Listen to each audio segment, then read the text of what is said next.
Vamos abrir o nosso boletim na última página, só virar para a última. Vamos olhar lá o número 16. Vamos olhar como esse canto traduz toda a primeira leitura e a segunda leitura e o Evangelho da missa de hoje, né? Vamos cantar um pedacinho. Quando te domina o cansaço e já não puderes dar um passo, quando bem ao mal ceder e tua vida não quiser ver um novo amanhecer. Vamos lá. Levanta-te e come, levanta-te e come, que o caminho é longo, caminho longo.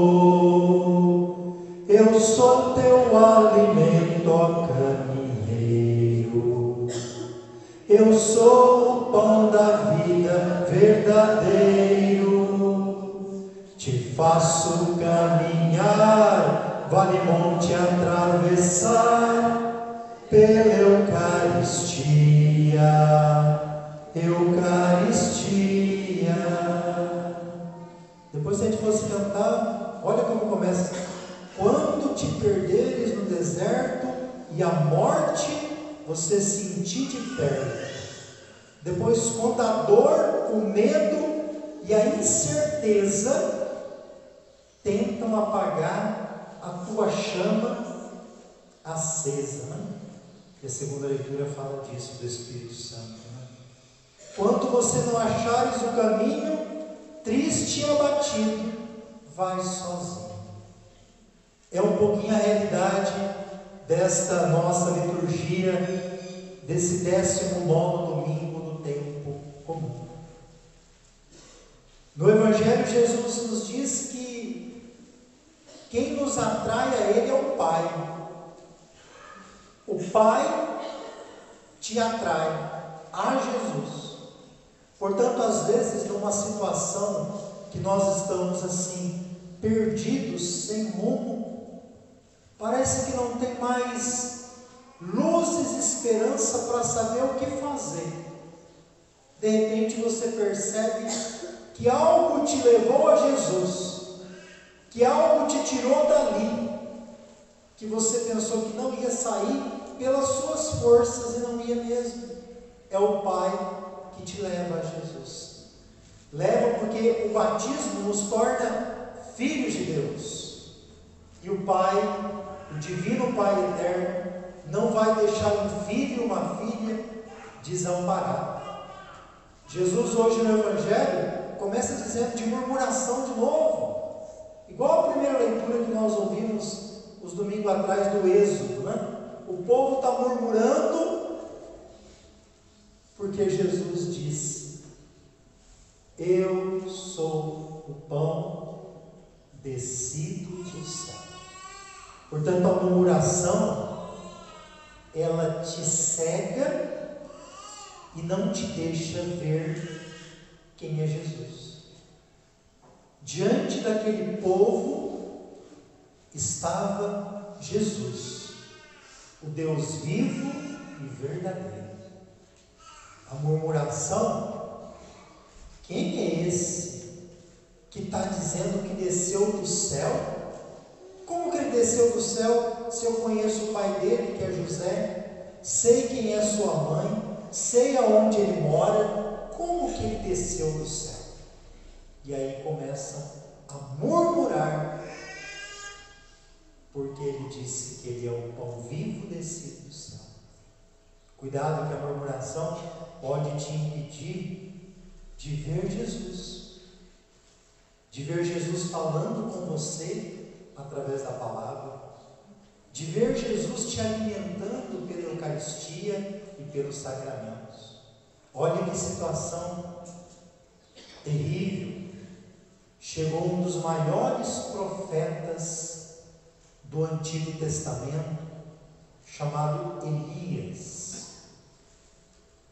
Se fosse nos dias de hoje, e alguns teólogos dizem isso, nós diríamos que o Elias está no nível mais alto de depressão. Nível mais alto de depressão. Ele que é um profeta, ou seja, um homem de Deus, chegou nesse ponto. A situação dele se encontrava tão difícil que ele perdeu o rumo. Elias foi enviado para profetizar, e ele fez isso, porque Deus pediu para ele. Ele apontou o dedo para o rei Acabe e a pior das rainhas existentes nessa época do paganismo, chamada Jezabel. Você deve conhecer a história da vinha de Nabote, o que ela fez com aquela vinha de Nabote. E Elias foi lá e disse para eles que aqueles deuses eram falsos, falou que ele estava no caminho errado, e ele mata os profetas de Baal. Baal era a divindade pagã desse local cultuado. E depois que Elias mata os profetas de Baal, a rainha Jezabel decreta a morte do profeta Elias. É a leitura de hoje. Elias está fugindo deserto adentro, porque vai morrer se lá ficar. Se ficar, morre, e está fugindo, mais uma fuga sem mais sentido, querendo fugir para colocar a cabeça na terra, para não se envolver mais com isso. Chegando debaixo de um junípero, uma árvore, cansado de fugir, ele dorme. Mas o pai, que falou o Evangelho, o pai atrai. O pai então envia um anjo, e esse anjo fala para ele: levanta-te e come. Ali tem um pão assado e água. O Elias acorda, se alimenta do pão, da água que Deus mandou.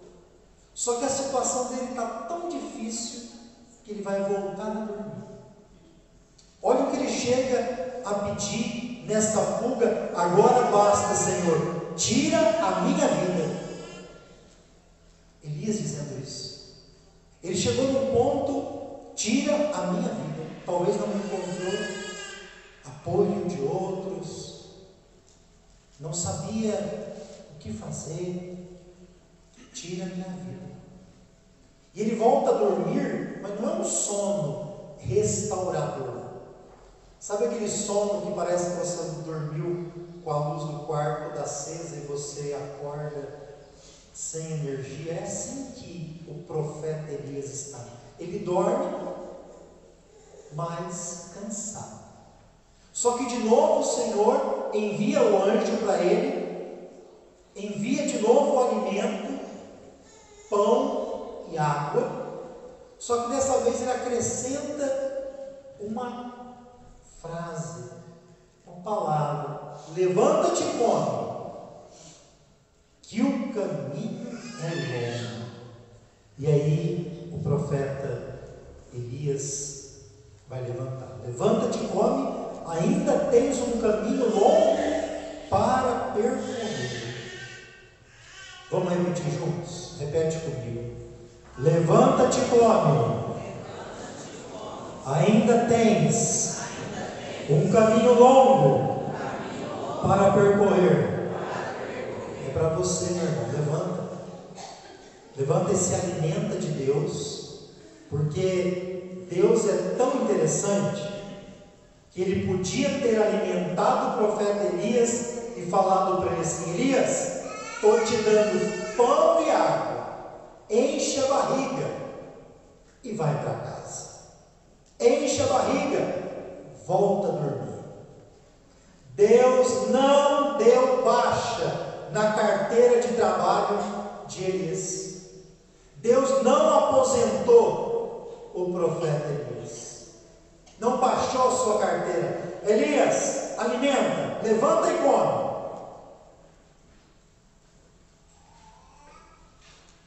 Tens um caminho ainda longo que Deus quer usar de você. Você ainda tem um caminho longo. Imagina você chegando no final do caminho sem Deus. O que vai ser de você? Para onde você vai se quando você chegar na meta, no fim da tua vida, e você está dado as mãos a outros deuses como Baal? Porque, meu irmão, minha irmã, eu acredito que nem na época do Antigo Testamento, onde falava de idolatria, de adorar deuses falsos, não há um culto idolátrico igual existe hoje. Não é explícito, mas hoje a idolatria de outras maneiras é muito maior. Nós muitas vezes somos idólatras e não queremos reconhecer. Mas Deus está falando para você: se alimenta dele, levanta, come, e que você ainda tem um caminho longo para percorrer, tá bom? Não é o frio e nem o calor e nem as dificuldades, porque Elias chegou no fundo do poço, querendo tirar o que é mais precioso que Deus deu, a vida. Deus vai lá e manda o anjo, o alimenta. Elias, eu não te chamei à toa não. Você ainda tem um caminho longo para profetizar, para salvar as pessoas, para ajudar a sua família. Então levanta você aí, come, que você tem ainda um caminho. Ele fez isso, vai caminhar durante 40 dias. É o tempo da graça de Deus, né? É os 40 dias e noite de Jesus no deserto, 40 da arca de Noé, 40 anos do povo no deserto para encontrar a terra prometida. E nem chega nela, né, com Moisés. Quem vai chegar é Josué. E aqui os 40 dias, 40 noites, até chegar onde? Elias foi para o Monte Horebe. O Monte Horebe é um monte sagrado de Deus. Por que ele vai para esse lugar? É como se dissesse assim: Elias voltou ao primeiro amor da vida dele. O Monte Horebe é o monte de Deus, é o monte onde Deus se manifestou. Por isso, para lá que ele vai. Onde você precisa voltar para você encontrar o seu primeiro amor, que é Deus de novo? Hoje, nessa oração coleta da missa, ela diz que ousamos chamar Deus de Pai. Quando você se casa, você é chamado por ter uma esposa de marido.